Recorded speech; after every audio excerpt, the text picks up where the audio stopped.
never expected to be back here again today. I figured I was done. I'm folding clothes. If you could see behind me, I've got zillion trillion clothes in the bed, been in and out, getting keys cut, running errands. And then someone PMs me, a friend of mine PMs me with the news that Steven Anderson has been swatted. You don't know who I am. I'm Suzanne Titkemeyer. I used to write for Pathos for nearly 10 years, a column called No Longer Quivering, where I looked at the quiverful movement and the different churches that are connected with that, including the new IFB, which is what I'm about to talk about right now.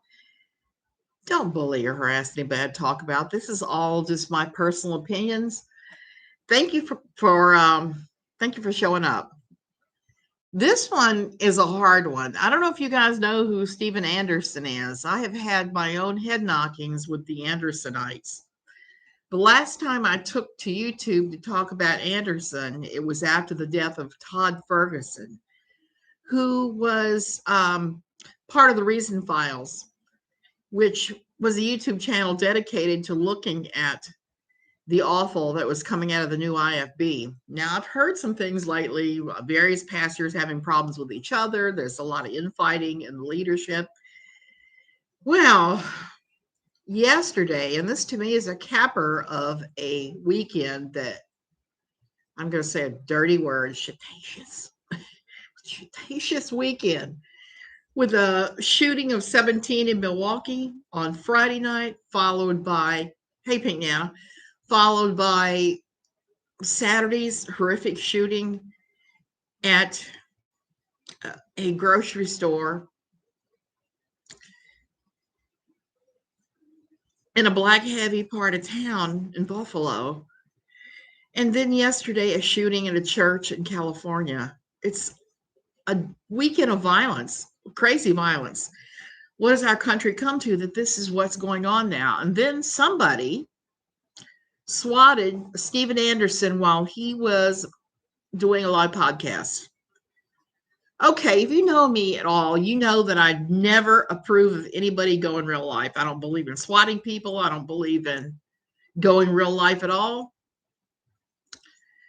I don't even believe in reporting them to their advertisers or any of that. I don't take those kind of actions. I think everybody has a chance to say what they mean, as long as they're not breaking the law.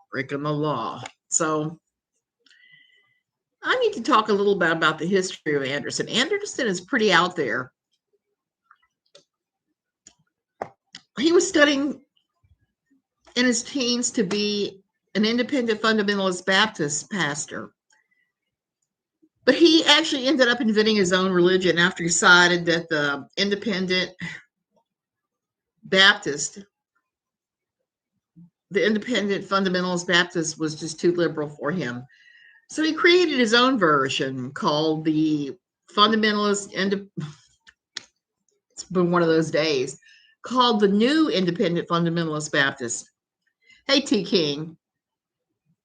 And what that was a very much stricter version of the IFB. And he decided to be famous or infamous by taking the worst stances in the world on a lot of things. He doesn't believe the Holocaust happened. He has a pretty extreme hatred for the Jewish people. He's even done documentaries where he's talked to Holocaust victims and then afterwards made fun of them and claimed what they were saying was not true. Just an all-around not very nice individual. He talked people in his church into showing up at an Obama rally with guns. Apparently, at least one of them did that.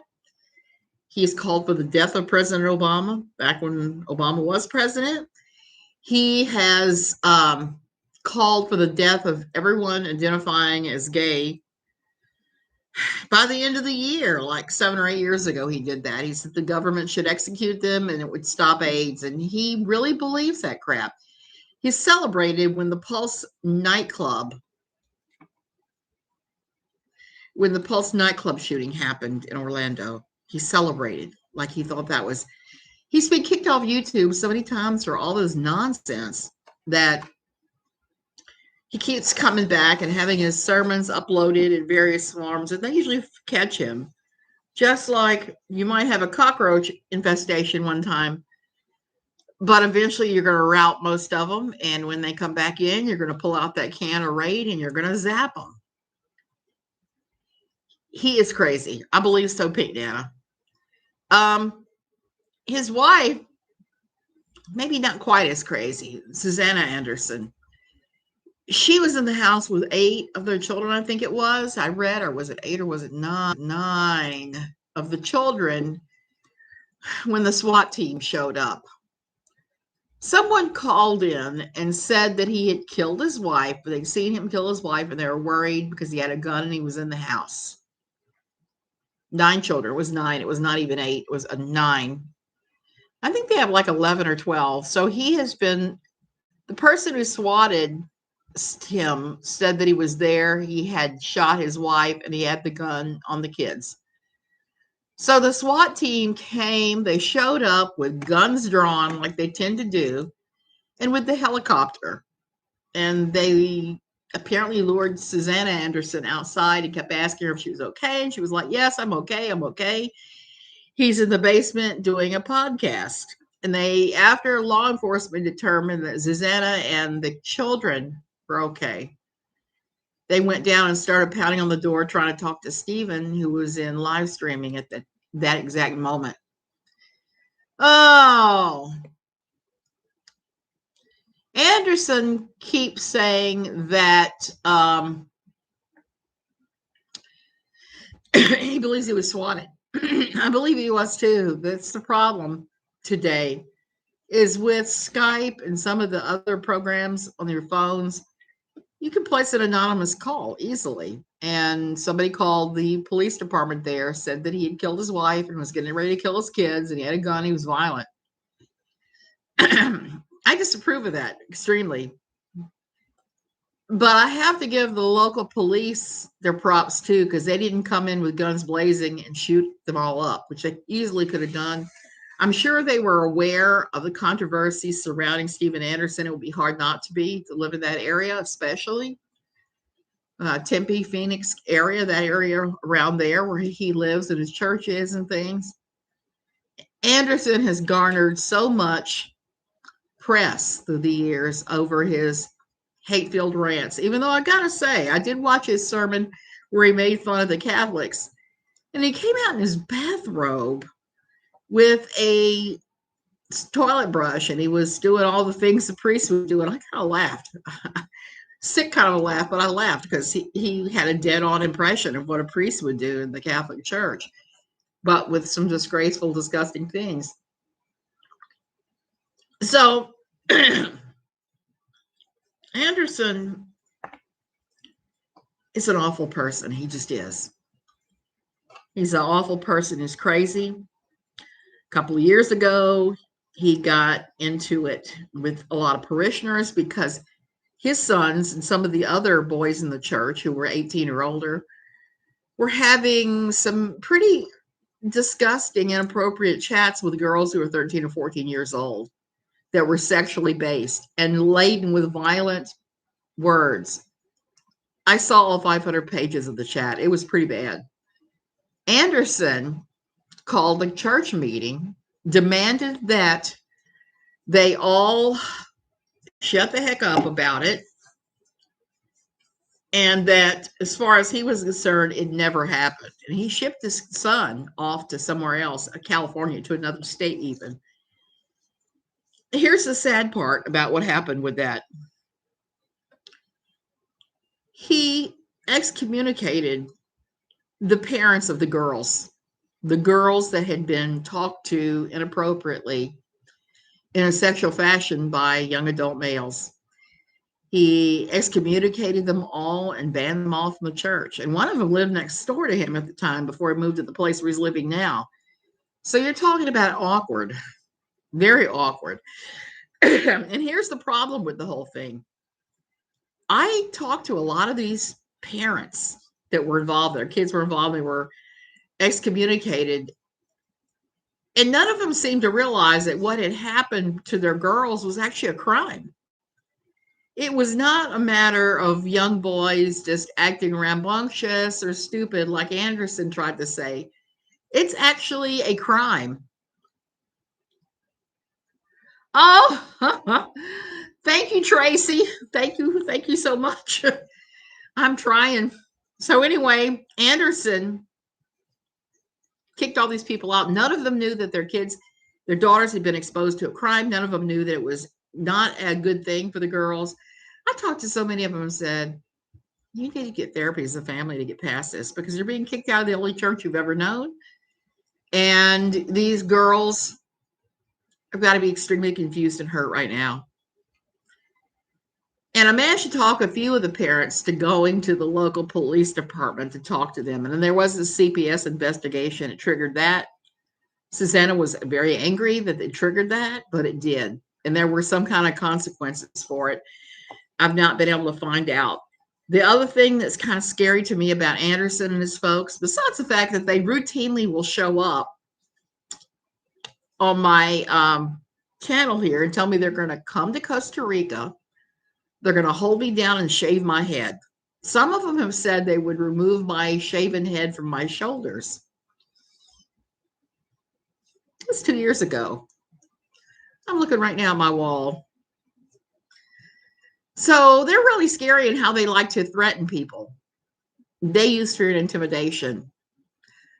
Todd Ferguson, I think it was about a year ago, maybe a little more than a year, had a YouTube channel called The Reason Files 2, I think it was. And Robert Tuttle did The Reason Files. They were thick as thieves. They tried to debunk everything that Anderson and pals were doing. They showed up at some of the Anderson conferences and been thrown out. So there was some really bad blood. Todd Ferguson disappeared and he showed up a day or more later in an alleyway with the top of his head stove in. To tell you the kind of idiocy going on in the, I want to say it was Cleveland Police Department. It was in Ohio. The Mistake on the Lake, I think. His head was hard hit. His head was stove in.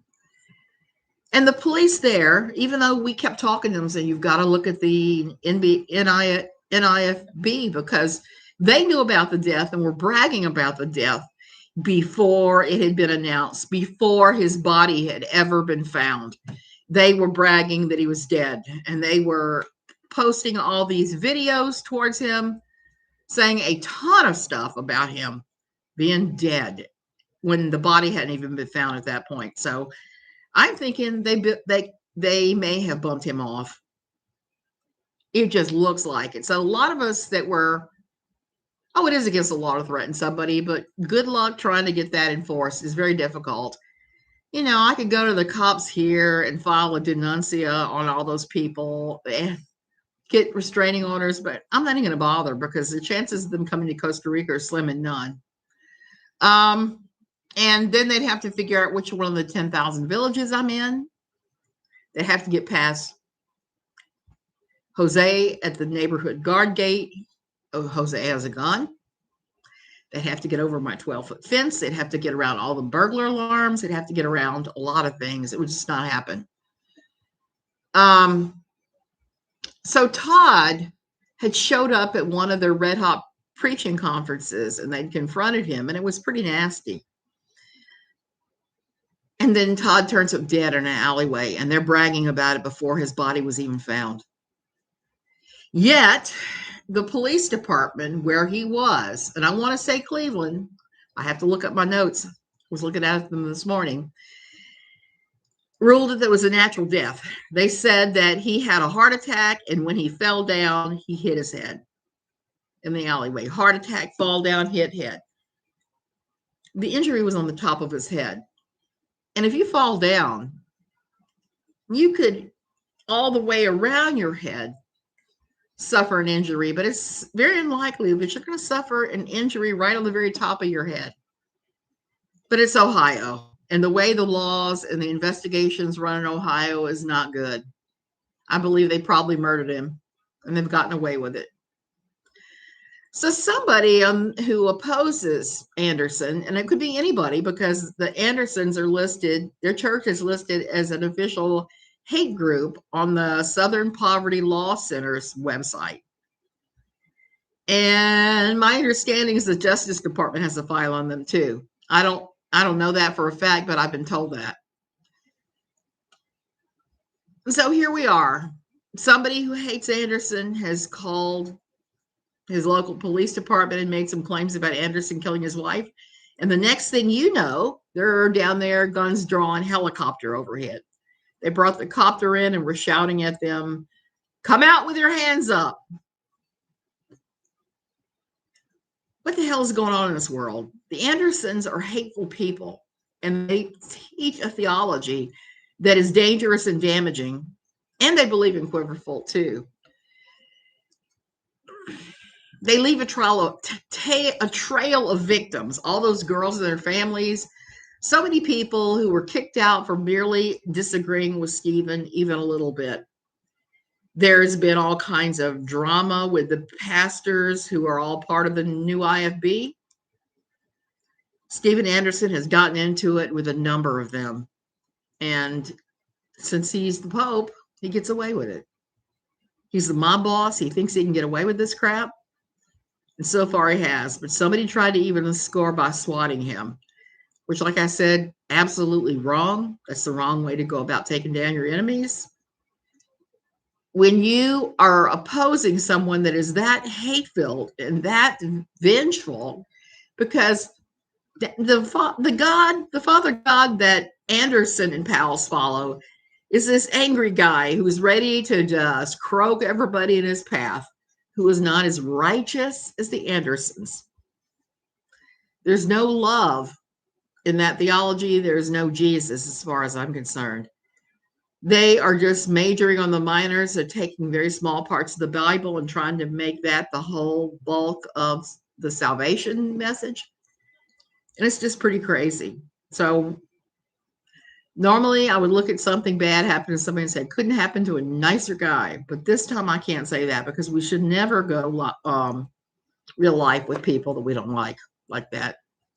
Unless there's a reason, unless you're walking by his house and you look in the window and you see him shoot his wife.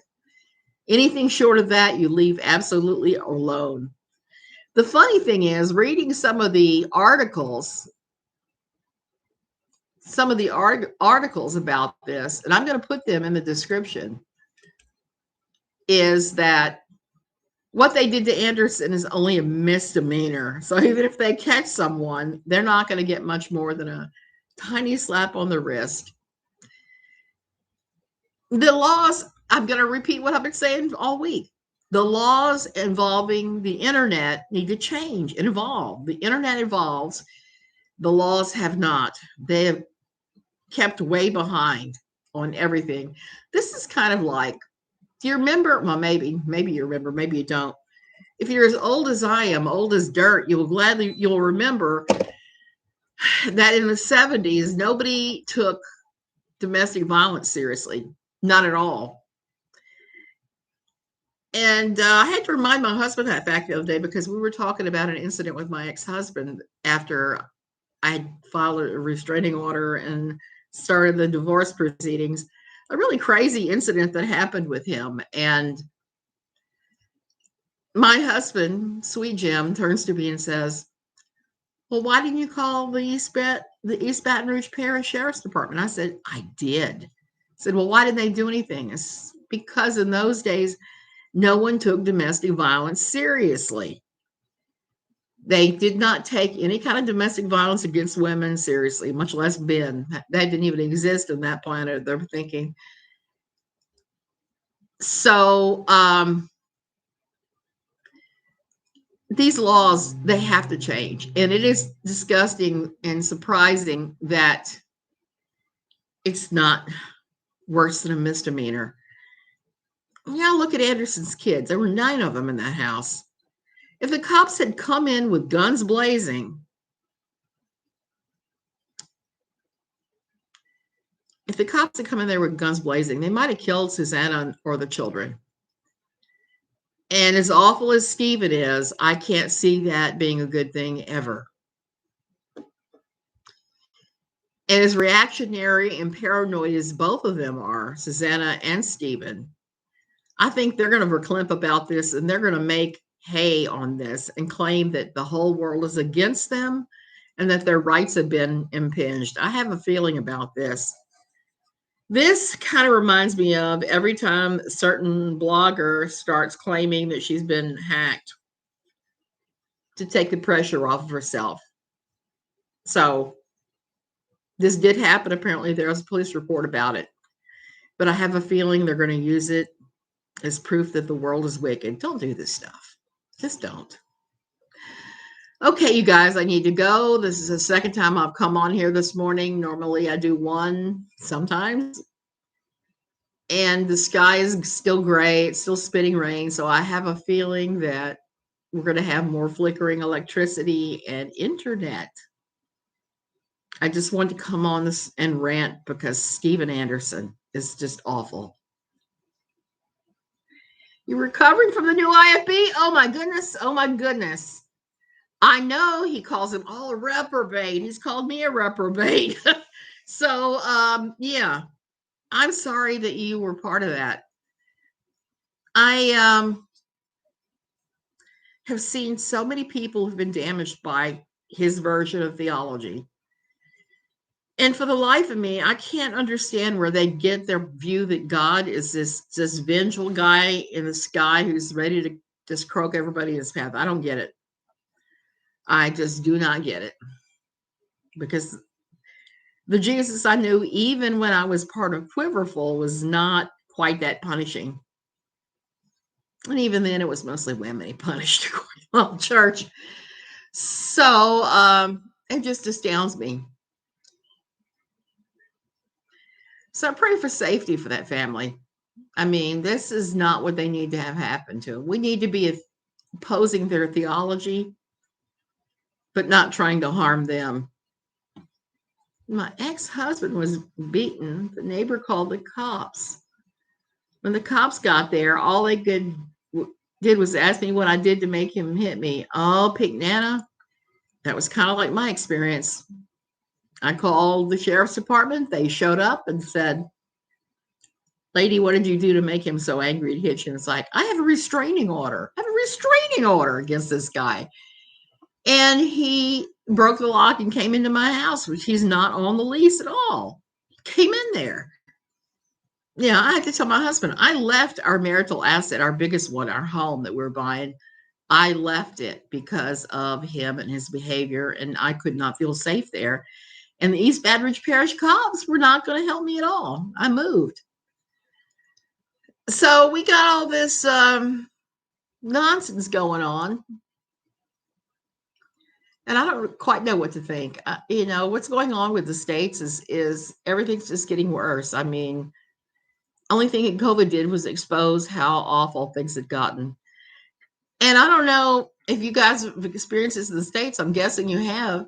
They just lifted the mask mandate 16 days ago here. Now it's entirely optional.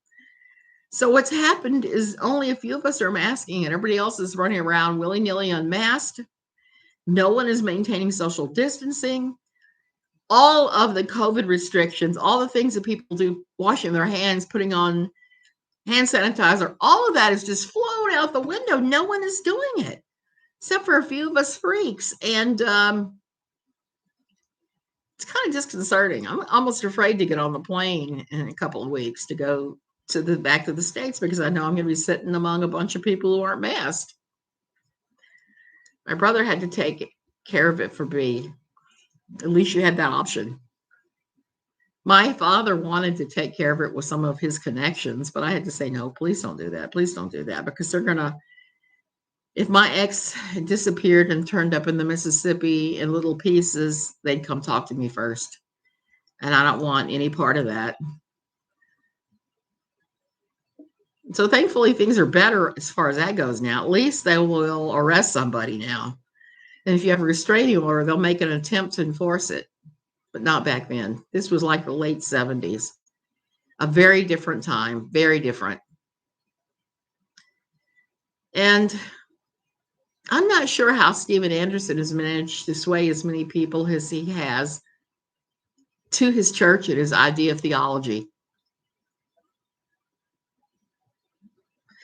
Sandy, yeah, what happened? What happened with that? I dealt with it earlier. I had to go to the post office. I had to go get keys made. My youngest child is so nervous about what's going on with the Ukraine that she's asked me for a complete set of keys to the house, and like, okay, I'll get it for you. And nobody wore a mask. Nobody in the grocery store. We stopped to pick up juice, had on a mask. Nobody. The people working there are still wearing masks. There's still mandatory masking. He just had a conversation with them. Things back in the 1980s. Yeah. Yep, and things sure have changed since then. Okay, you guys, I'm going to go. I'm really feeling weirded out now, really tired. I got to fold clothes and finish doing a few other things today. I still haven't got anywhere near my mending pile that I've got to do. Okay, love you guys. Avoid Steven Anderson. Don't let an Andersonite push you down and shave your head. That's just ridiculous.